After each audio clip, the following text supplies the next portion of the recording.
പ്രിയപ്പെട്ട സഹോദരന്മാരെ, സഹോദരികളെ, പരിശുദ്ധ ഇസ്ലാം മറ്റു മതങ്ങളിൽ നിന്നൊക്കെ വേറിട്ട് നിൽക്കുന്ന വളരെ സുപ്രധാനമായ ഒരു കാര്യം, അത് മനുഷ്യ ജീവിതത്തിൻ്റെ എല്ലാ തലങ്ങളെയും ചൂഴ്ന്നു നിൽക്കുന്നു എന്നതാണ്. മനുഷ്യൻ്റെ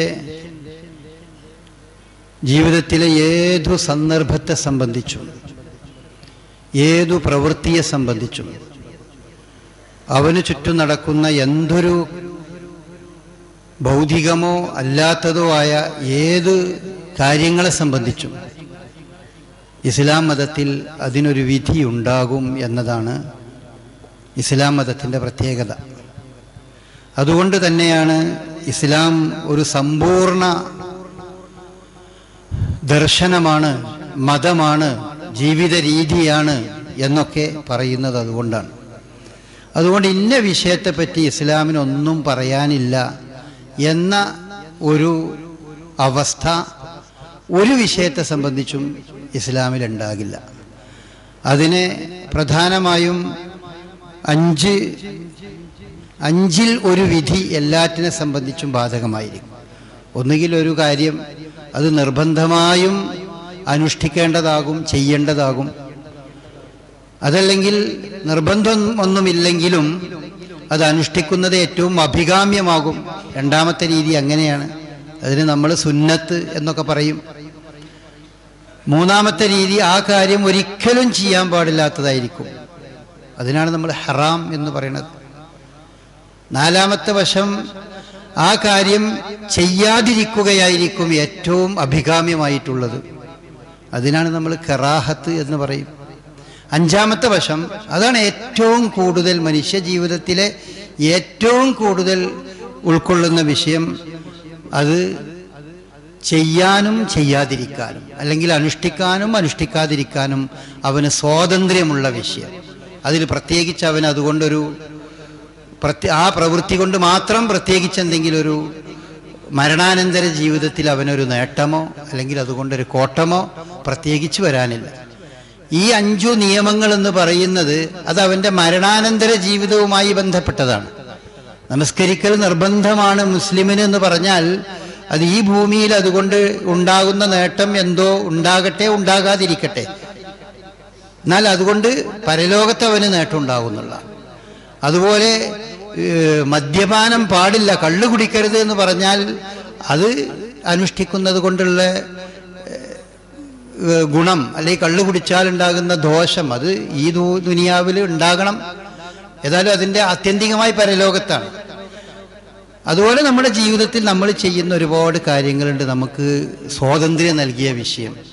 നമ്മളുടെ ജീവിതത്തിലെ ബഹുഭൂരിഭാഗം കാര്യങ്ങളും അങ്ങനത്തതാണ്. നമ്മളുടെ പല ഭക്ഷണങ്ങൾ, നമ്മൾ അണിയുന്ന വസ്ത്രങ്ങൾ, നമ്മളുടെ പല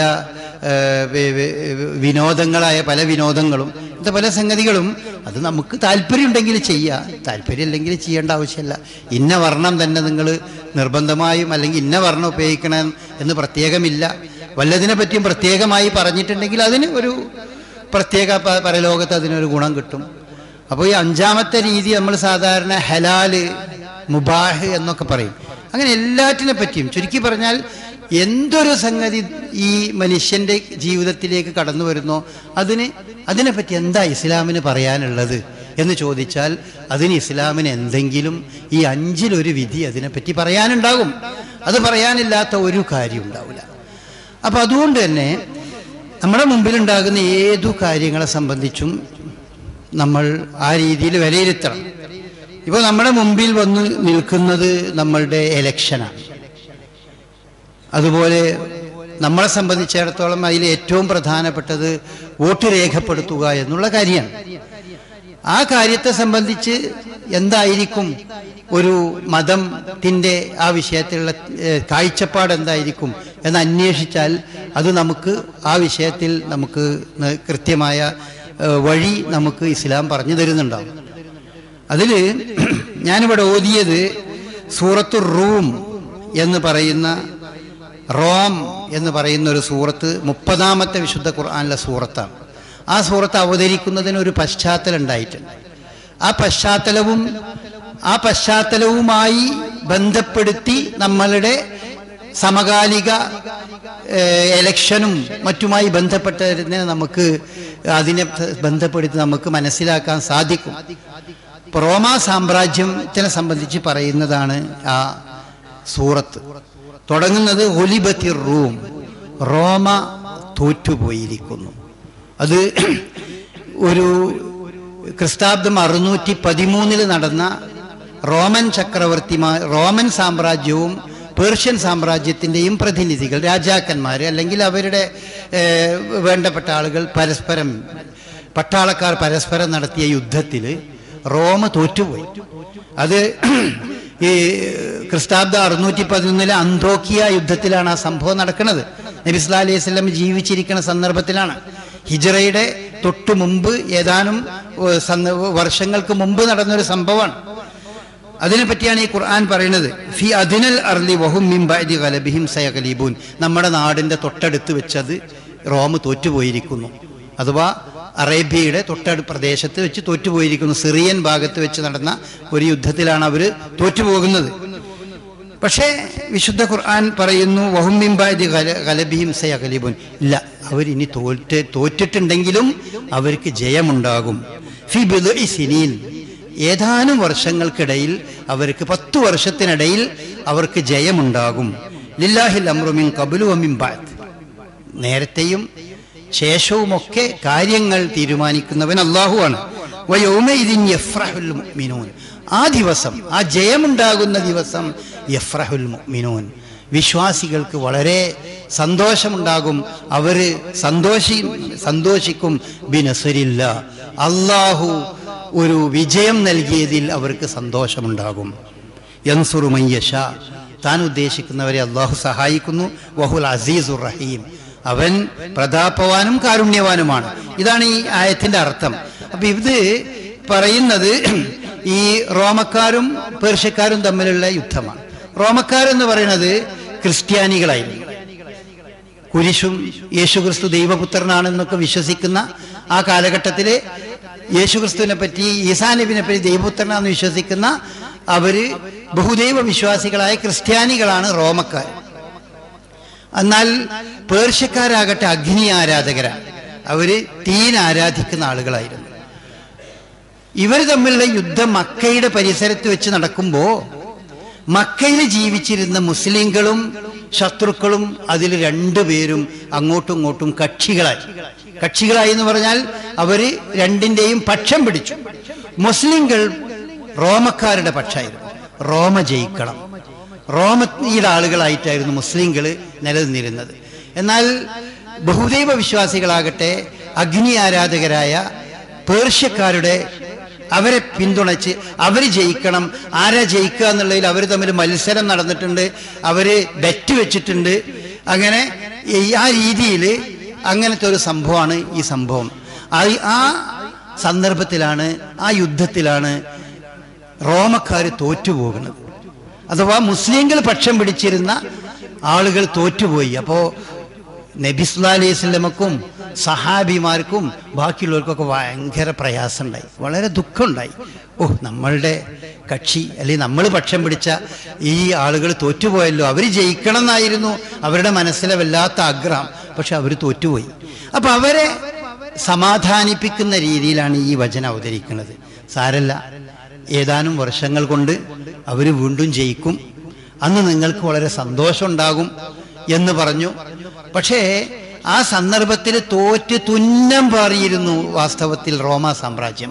അതുകൊണ്ട് ഇനി രണ്ടാമതൊരു ഉയർത്തെഴുന്നേൽപ്പ് ഒരു കാരണവശാലും റോമാ സാമ്രാജ്യത്തിന് ഉണ്ടാവുകയില്ല എന്ന് അവരൊക്കെ വിശ്വസിച്ച ഒരു സാഹചര്യത്തിലാണ് റസൂലുള്ളാഹി വിശുദ്ധ ഖുർആൻ ഈ വചനം പറയുന്നത്. ഇല്ല, ഒരു 10 വർഷത്തിനിടക്ക് വീണ്ടും അവര് തന്നെ ജയിച്ചു വരും, അന്ന് മുസ്ലിങ്ങളെ നിങ്ങൾക്ക് വളരെ സന്തോഷം ഉണ്ടാകും എന്ന് പറയുന്നത്.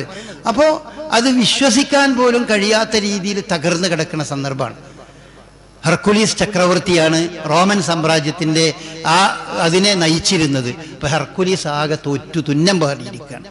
ആ അവസരത്തിൽ ഈ ആയത്ത് അവതരിച്ചു. അപ്പോൾ ചില വിശുദ്ധ ഖുർആൻ ഇങ്ങനെ പറഞ്ഞിട്ടുണ്ടല്ലോ, അപ്പോൾ മുസ്ലിങ്ങൾ ഞങ്ങൾക്ക് ഉറപ്പാണ്. കാരണം ഇത് അള്ളാഹു പറഞ്ഞതാണ്, റസൂലുള്ള പറഞ്ഞാണ്.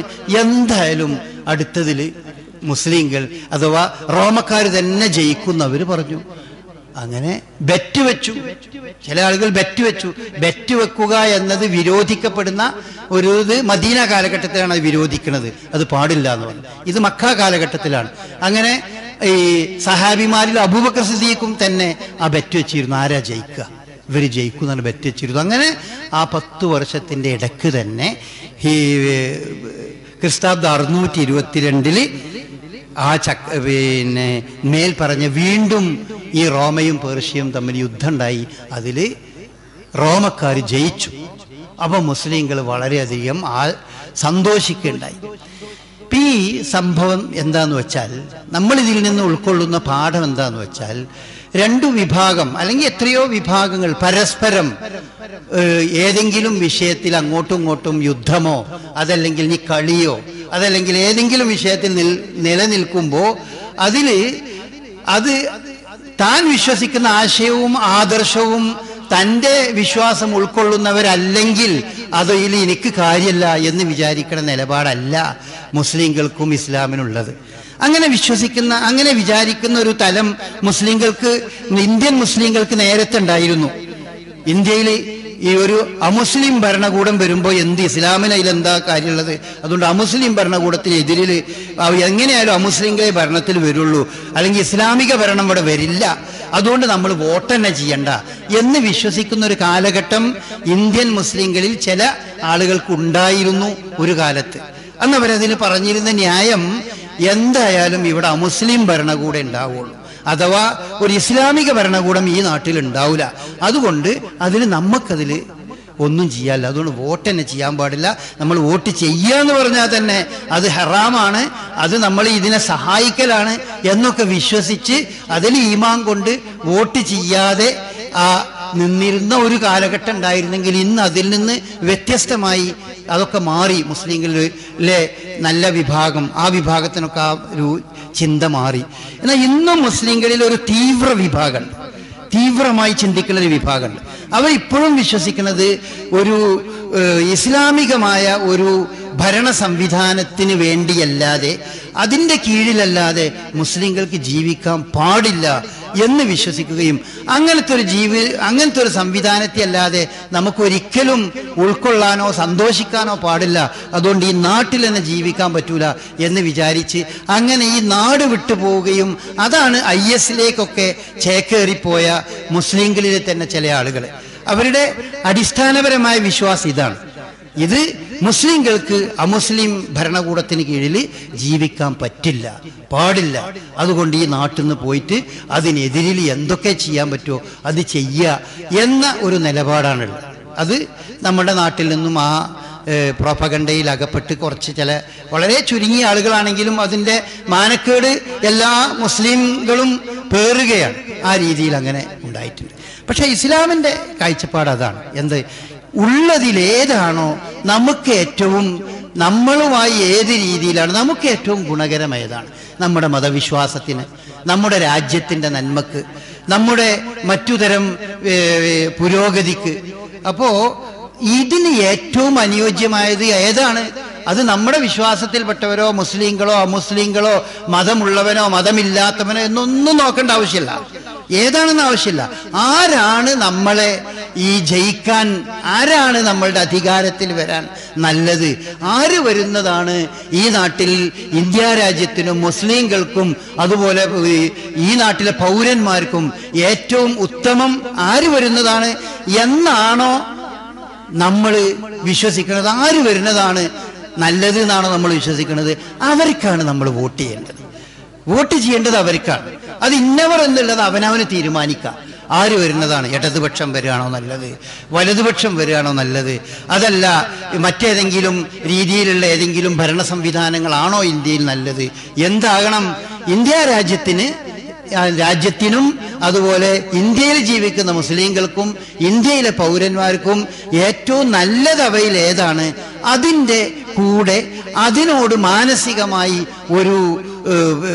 ഒരു അടുപ്പവും അതിൻ്റെ വിജയത്തിന് വേണ്ടി ശ്രമിക്കുകയും അതിൻ്റെ വിജയത്തിന് വേണ്ടി പ്രാർത്ഥിക്കുകയും ചെയ്യുന്ന അവസ്ഥയാണുള്ളത്. ഇപ്പോൾ നമുക്കറിയാം, ക്രിസ്ത്യാൻ രാജാവായിരുന്നു നജ്ജാശി രാജാവ്. നജ്ജാശി രാജാവ് ഈ മുസ്ലിങ്ങളായ ആളുകൾക്ക് അവിടെ ഒരു അഭയം കൊടുത്തു. അങ്ങനെ അഭയം കൊടുത്ത് കുറച്ചു കഴിഞ്ഞതിന് ശേഷം അവരവിടെ ജീവിച്ചുകൊണ്ടിരിക്കുന്ന സന്ദർഭത്തിലാണ് നജ്ജാശി രാജാവിനെതിരിൽ മറ്റൊരു ചെറിയ കലാപുണ്ടായി. എന്ന് പറഞ്ഞാൽ കുറച്ചാളുകൾ മറ്റൊരു രാജാവ് നജ്ജാശി രാജാവിനെതിരിൽ ഒരു യുദ്ധത്തിന് വേണ്ടി പുറപ്പെട്ടു. ആ യുദ്ധത്തിന് പുറപ്പെടുന്ന സമയത്ത് അവിടെ നജ്ജാശി രാജാവിൻ്റെ ആ അമുസ്ലിം രാജ്യത്ത് ക്രിസ്ത്യൻ രാജാവിൻ്റെ സംരക്ഷണയിൽ അങ്ങനെ കഴിഞ്ഞുകൂടുന്ന മുസ്ലിങ്ങളായ അഭയാർത്ഥികളായി ചെന്ന ആളുകൾക്കുണ്ടായ മാനസികാവസ്ഥ ഒരു ഹദീസിൽ ആ കാര്യം വിചാരിക്കുന്നുണ്ട്. ഉമ്മു സലമ റളിയല്ലാഹു അൻഹ. ഉമ്മു സലമ എന്ന് പറഞ്ഞാൽ പിൽക്കാലത്ത് റസൂലുള്ളാഹി സ്വല്ലല്ലാഹി അലൈഹി വസല്ലമയുടെ പത്നിയായി മാറിയ ഉമ്മു സലമ റളിയല്ലാഹു അൻഹ വിവരിക്കുന്നുണ്ട്. അവർ പറയാണ്, ഞങ്ങൾ വളരെ സുന്ദരമായി ജീവിക്കണം. മാ അലിംന ഹുസ്നൻ ഖത്തു അശദ്ദ മിൻ ഹുസ്നിൻ ഹസിന്ന ഇൻദ ദാലിക. നജ്ജാശിക്കെതിരിലൊരു പടയൊരുക്കം നടക്കുന്നു എന്നറിഞ്ഞപ്പോൾ ഞങ്ങളെ മനസ്സിലുണ്ടായ അത്ര ദുഃഖവും പ്രയാസവും ഞങ്ങൾക്ക് വേറെ ഒരു സന്ദർഭത്തിലുണ്ടായിട്ടില്ല. ഈ നജ്ജാശി പറഞ്ഞ മുസ്ലിം അല്ലട്ടോ, ഒരു അമുസ്ലിം ക്രിസ്ത്യൻ രാജാവിൻ്റെ നാട്ടിൽ ജീവിക്കുമ്പോൾ അവിടെ വരുന്നൊരു സന്ദർഭമാണ്. അങ്ങനെ അവർക്ക് ഭയങ്കര പ്രയാസമായി. അങ്ങനെ അവര് പറഞ്ഞു, എന്താ സംഭവിക്കണമെന്ന് അറിയണം എന്ന് പറഞ്ഞിട്ട് അവരെ കൂട്ടത്തിൽ നിന്ന് അവിടെയുള്ള ആളുകൾ പറഞ്ഞു, തൊട്ടടുത്ത പ്രദേശത്താണ് അവർ തമ്മിൽ ചെറിയൊരു യുദ്ധം നടക്കുന്നുണ്ട്. അത് ആര് ജയിക്കണം, ആരാണ് ജയിക്കുക എന്നറിയാനുള്ള ആകാംക്ഷയിൽ ആരാ അവിടെ ഒന്ന് പോയി നോക്കുക എന്ന് പറഞ്ഞു. അപ്പൊ സുബൈർ ബിൻ അവാം റളിയല്ലാഹു അൻഹു അദ്ദേഹം പറഞ്ഞു, ഞാൻ പോകാന്ന് പറഞ്ഞു. കാരണം അയാളായിരുന്നു അവരുടെ കൂട്ടത്തിൽ ഉണ്ടായിരുന്ന ഏറ്റവും യുവാവായിരുന്ന വ്യക്തി. അദ്ദേഹം പറഞ്ഞു, ഞാൻ പോയി നോക്കാന്ന് പറഞ്ഞു. അങ്ങനെ അവിടുത്തെ ഒരു നദി നൈൽ നദി കടന്നു പോകണം.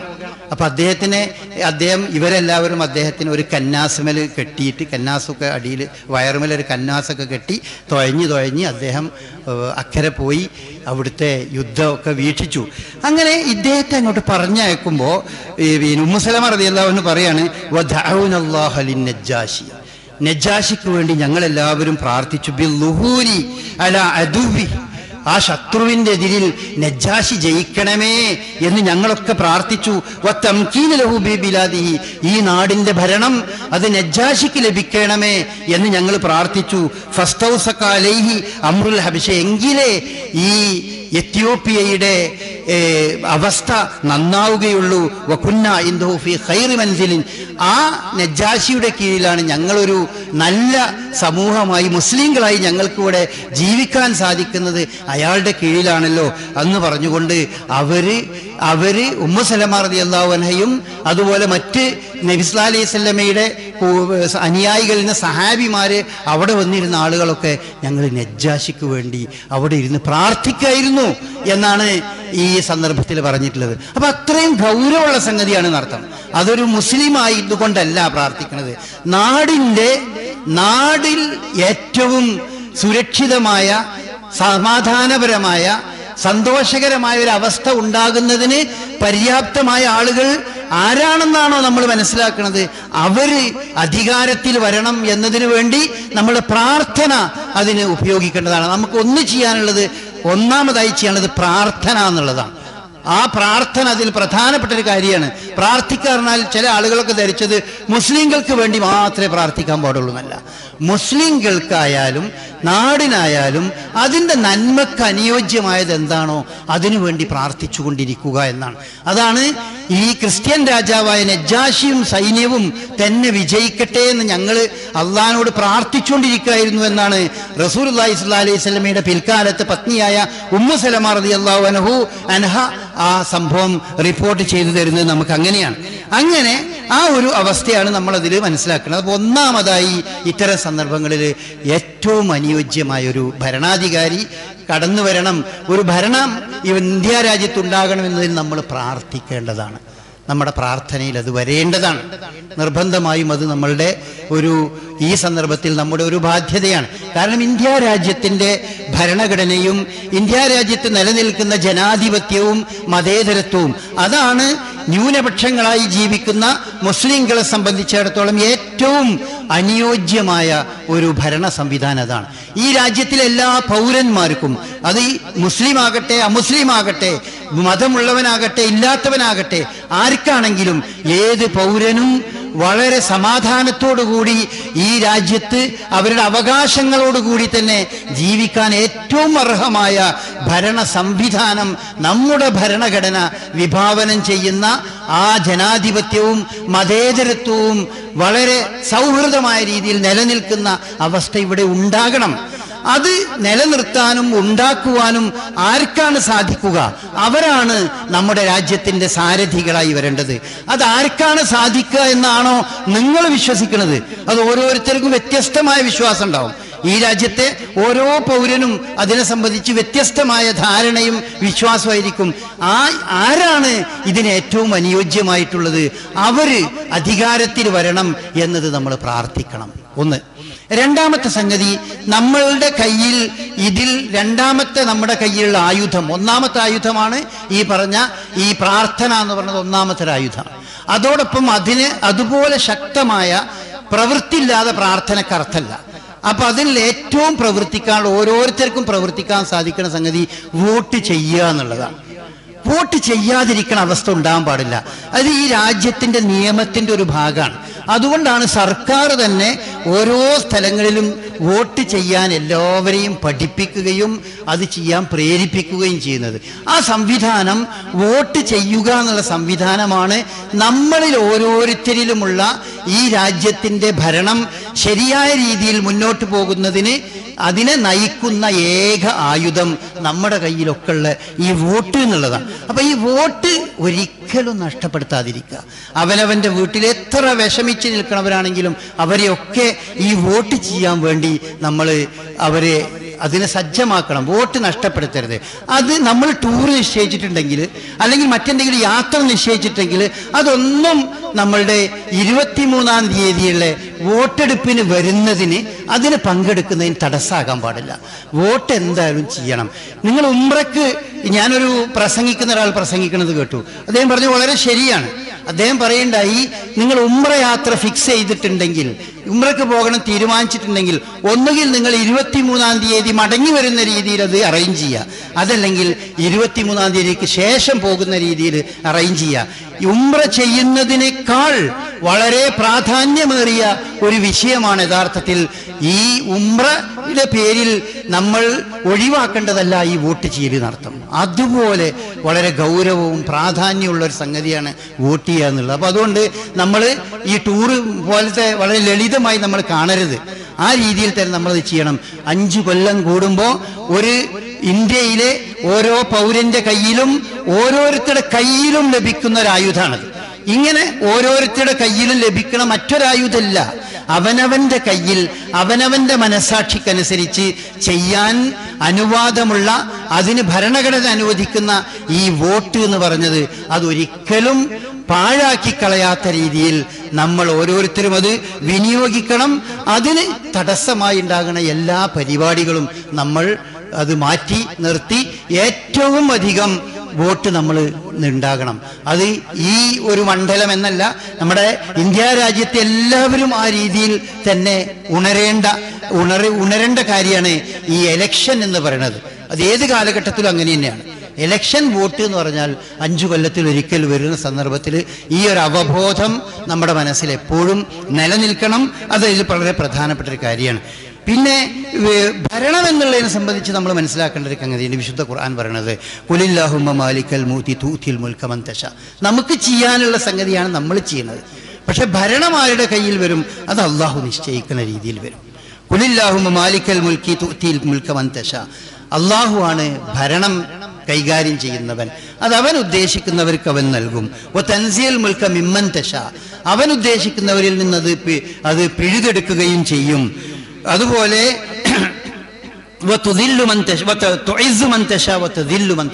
ചില ആളുകൾ അള്ളാഹു അപമാനിതരാക്കി മാറ്റും.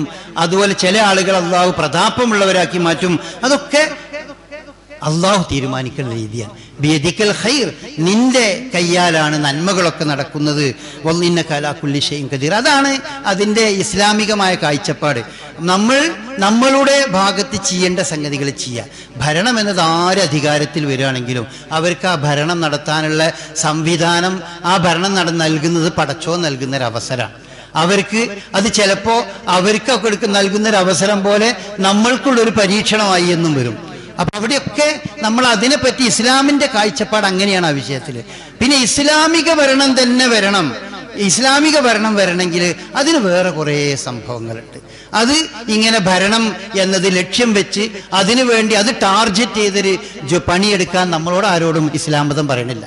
നിങ്ങൾ ഭരണം പിടിച്ചടക്കാൻ വേണ്ടി നിങ്ങൾ ഇന്ന കാര്യങ്ങളൊക്കെ ചെയ്യണം എന്ന് ഇസ്ലാം എവിടെയും നമ്മളോട് നിർദ്ദേശിക്കുന്നില്ല. മറിച്ച് ഒരു മുസ്ലിം സമൂഹം, ഏകദൈവ വിശ്വാസത്തിൽ അധിഷ്ഠിതമായ ഒരു മുസ്ലിം സമൂഹം രൂപപ്പെട്ടു വരുമ്പോൾ അവർക്ക് ലഭിക്കുന്ന, അള്ളാഹുവിങ്കിൽ നിന്ന് ലഭിക്കുന്ന ഒരു സമ്മാനമായി അവർക്ക് അതിനുള്ള സാഹചര്യം ഒരുങ്ങി വരികയാണ് ചെയ്യുക. അപ്പം നമ്മൾ നമ്മുടെ ഉത്തരവാദിത്വം നിർവഹിക്കുക എന്നതാണ് ആ വിഷയത്തിലൊക്കെ ഉള്ളത്. റസൂലുള്ളാഹി സ്വല്ലല്ലാഹു അലൈഹി വസല്ലം പറഞ്ഞു, ഖൂലൂ ലാ ഇലാഹ ഇല്ലല്ലാഹ് തുഫ്ലിഹ്, നിങ്ങൾക്ക് വിജയം ഉണ്ടാവും. എന്നിട്ട് റസൂലുള്ള പറഞ്ഞു, അറബികളും അനറബികളും ഒക്കെ നിങ്ങളുടെ അധീനതയിൽ വരും. ഈ ലാ ഇലാഹ ഇല്ലല്ലാഹയിൽ നിങ്ങൾ വളരെയധികം ഉറച്ചു നിന്നാൽ. അപ്പോൾ ഏകദൈവ ആരാധനയിൽ അധിഷ്ഠിതമായ ഒരു സമൂഹം ഇവിടെ രൂപപ്പെട്ടു വരുമ്പോൾ അവരിൽ വരുന്നതാണ് ഇസ്ലാമിക രാജ്യം എന്ന് പറയുന്നത്. അതല്ലാതെ കുറേ മുസ്ലിങ്ങളൊക്കെ കൂടി ഒരു നാട്ടിൽ ഒരുമിച്ച് കൂടിയിട്ട് അവരൊക്കെ കൂടി ഒരു ഭരണാധികാരിനെ തെരഞ്ഞെടുത്താൽ അതൊരു ഇസ്ലാമിക ഭരണമാണെന്നോ ഇസ്ലാമിക രാജ്യമാണെന്നോ അതിനെപ്പറ്റി പറയാൻ പറ്റൂല. നമ്മുടെ അയൽ പ്രദേശമായ അത്തരം രാജ്യങ്ങളുണ്ട്. ആ രാജ്യത്തുള്ളവർക്ക് ഒരു ഇസ്ലാമിക രാജ്യമാണ് എന്ന് അതൊരിക്കലും പറയാൻ പറ്റൂല. പ്രമേയം പാസാക്കി ഇസ്ലാമിക രാജ്യം എന്ന് പറഞ്ഞാലൊന്നും ഇസ്ലാമിക രാജ്യമാവില്ല. ഇസ്ലാമിക രാജ്യമാകുമ്പോൾ അതിന് കുറേ അതിൻ്റെ ഫണ്ടമെന്റൽസ് ഉണ്ട്, അതിനൊരു അടിസ്ഥാനങ്ങളുണ്ട്.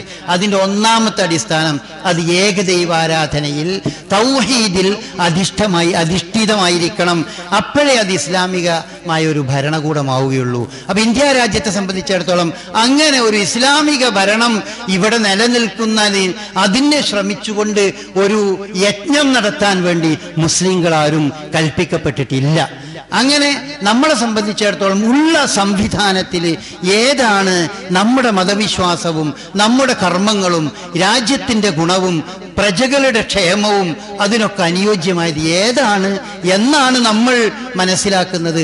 അതിനനുസരിച്ച് നമ്മൾ അത് വരാൻ വേണ്ടി നമ്മൾ പ്രാർത്ഥിക്കുകയും പ്രവർത്തിക്കുകയും ചെയ്യുക. അതാണ് ഈ എലക്ഷൻ ആവുമായി ബന്ധപ്പെട്ട് നമ്മുടെ ബാധ്യത. ഇസ്ലാമികമായി നമ്മുടെ ബാധ്യത അതാണ്. ആ ബാധ്യത നമ്മൾ വളരെ ബോധത്തോടു കൂടി അത്തരം ബാധ്യതകൾ നിർവഹിക്കാൻ വേണ്ടി ശ്രമിക്കുക. അള്ളാഹു അനുഗ്രഹിക്കുമാറാകട്ടെ. പിന്നെ മറ്റൊരു കാര്യം ഉണർത്താനുള്ളത്, എലക്ഷൻ ആയാലും എലക്ഷൻ അല്ലെങ്കിലും ഏത് കാലത്തായാലും അള്ളാഹുവിൻ്റെ മുമ്പിൽ ചോദ്യം ചെയ്യപ്പെടുന്നത് വ്യക്തികളാണ്. പാർട്ടിനെ വിളിച്ചിട്ട് ചോദ്യം ചെയ്യൂല. ഏത് പാർട്ടിയിലായിരുന്നു അല്ലെങ്കിൽ ഏത് സംഘടനയിലായിരുന്നു, ആ സംഘടന എന്താ പറഞ്ഞത്, അതൊന്നും ചോദ്യം ചെയ്യപ്പെടുന്ന വിഷയമല്ല. നമ്മൾ അള്ളാഹുവിൻ്റെ മുമ്പിലെത്തുമ്പോൾ ഏകനായി ഞാൻ ചെയ്ത പ്രവൃത്തിക്കേ ഞാൻ ഉത്തരവാദിയുള്ളൂ. മറ്റുള്ള ആളുകൾ ചെയ്തതിനൊന്നും നമ്മൾ ഉത്തരവാദിയാവുകയില്ല. അപ്പം അതുകൊണ്ട് ഓരോ വ്യക്തിയും തന്നെയാണ് അവനവൻ്റെ പ്രവർത്തനങ്ങൾക്ക് ഉത്തരവാദി എന്നൊരു ബോധം നമ്മളിൽ എപ്പോഴും ഉണ്ടാകണം.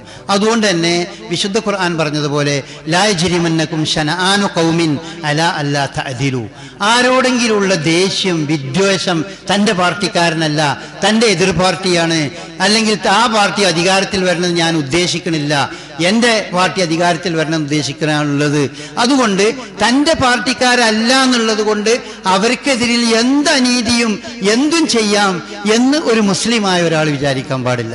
ലാ യജ്രിമന്നകും ശനആനു ഖൗമിൻ, ഒരു വിഭാഗത്തോടുള്ള ശത്രുത നിങ്ങളെ ഒരിക്കലും പ്രേരിപ്പിക്കരുത് അല്ലാ തഅദിലു, നീതി ചെയ്യാതിരിക്കാൻ.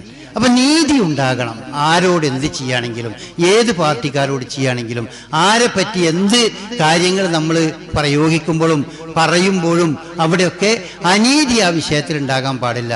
അത് രണ്ടാമത്തെ കാര്യം നമ്മൾ ശ്രദ്ധിക്കേണ്ടത്, നമ്മുടെ നാവ് വളരെ ശ്രദ്ധിക്കേണ്ട സന്ദർഭമാണ്.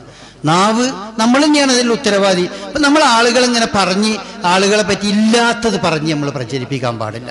ഇല്ലാത്തത് പറഞ്ഞുകൊണ്ട് അപവാദങ്ങൾ പറഞ്ഞ് പ്രചരിപ്പിക്കാൻ പാടില്ല. അതുപോലത്തെ അത്തരം മനുഷ്യന്റെ അഭിമാനം വെറുതെ നമ്മൾ പിച്ച് ചീന്താൻ പാടില്ല. അത് ഏത് വിഭാഗത്തിൽപ്പെട്ടവനാണ്, ഏത് മതവിശ്വാസിയാണെങ്കിലും ഏതാണെങ്കിലും നമ്മളത് വളരെ ശ്രദ്ധിക്കേണ്ടതാണ്.